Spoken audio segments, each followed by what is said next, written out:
There's a new government report, stunning report here, providing disturbing evidence that nearly half of the U.S. weapons supplied to the Afghan army are missing. And there are growing fears they are winding up in the hands of insurgents there. Retired U.S. Marine Lieutenant Colonel Bill Cowan's a Fox News military analyst. Colonel, good morning to you. A lot of money, a lot of weapons over the past decade plus. You say this is no surprise. Now, why would that be?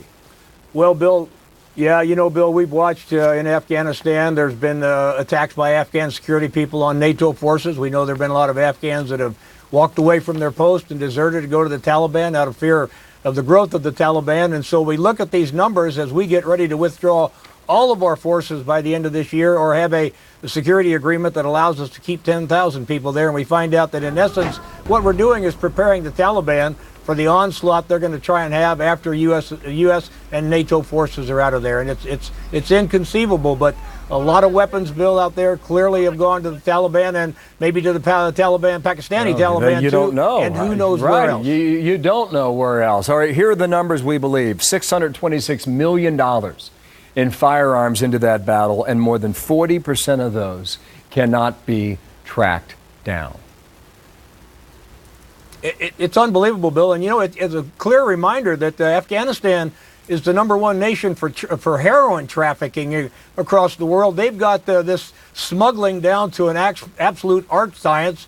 And some of those weapons that the Taliban have got their hands on, and probably the Haqqani network also, which is a little bit different, some of those weapons are going to find their way to the West. These are automatic weapons, AK-47s, M16s. Pistols don't matter too much, but it's those automatic weapons that can be a game changer on the ground somewhere where they're used, particularly in an environment where people aren't expecting them. Europe, the United States, other places around the world that consider themselves to be safe, but now are at some risk with automatic weapons that the U.S. has supplied the Afghans, and the Afghans have done whatever with they wanted to. And what would explain why we've given them more weapons than they actually need?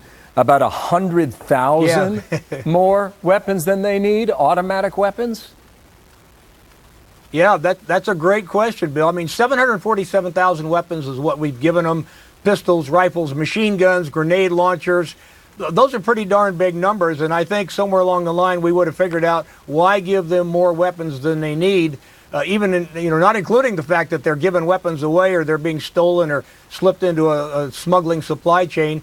The fact that we'd even give them the wrong number of weapons is inconceivable, and maybe in part that's because of the high turnover rate we've had of Americans coming and going. People go there, they're there for 6 months, they're there for a year, they don't get a chance to pay attention to the logistics request, the logistics chain, the logistics requirements, and it's just a lack of accountability on our side. And then, of course, that lack of accountability transfers over to the Afghan side, where they've done a terrible job of keeping track of what we've and given the thing to be afraid of is that they can be used against you. Now, you ask a critical question: where will these missing weapons turn up? Now, this story is out of Afghanistan.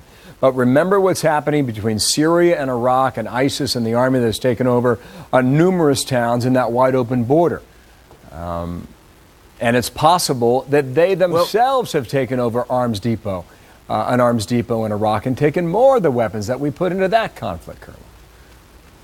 Yeah, it's terrible, Bill. If you stand back and look at all the weapons that are floating around out there, I mean, I have a little bit of experience with the international arms trade, and I know right at this time it's very, very vibrant, not only from weapons that are being stolen, but if you and I wanted to go buy a bunch of AK-47s out of some former an Eastern European country that used to be in the Soviet Union, there are plenty of arms manufacturers out there. So it's not that you can't find weapons, but certainly when it's weapons that we have paid for that are going into the hands of our opponents, there's where we have a problem. Now, we may have to fight again. Lieutenant Colonel, thank you. Bill Cowan with us today.